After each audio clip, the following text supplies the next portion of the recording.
ఏమండి తెల్లారింది లేండి. కాదే అంత మర్యాదగా చెప్తా ఉండవు, నీ మనసులో ఏమనుకుంటున్నావో అది చెప్పు. ఒరే పనికిమాల నా బట్ట, ఊర్లో మగవాళ్ళంతా లేచి పనులకు పోతారా, పోయి కాలపడి సావురా, మిన్నా లేయిరా అని అనుకుంటా ఉండా మనసులో.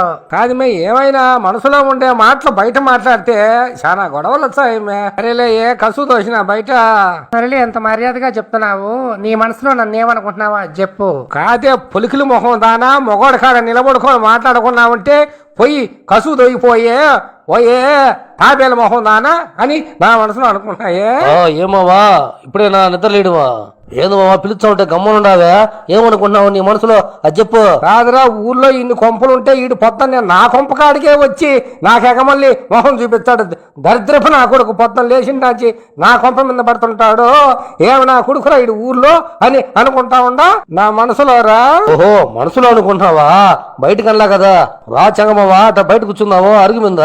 కాదురా పోపితే, నువ్వు నా గురించి మనసులో ఏమనుకుంటున్నావురా? నేనేమనుకుంటాను మావా, ఊర్లోకెల్లా పెద్ద పరమోహన కొడుకు అంటే మన ఊర్లో ఉండే కోట మావా.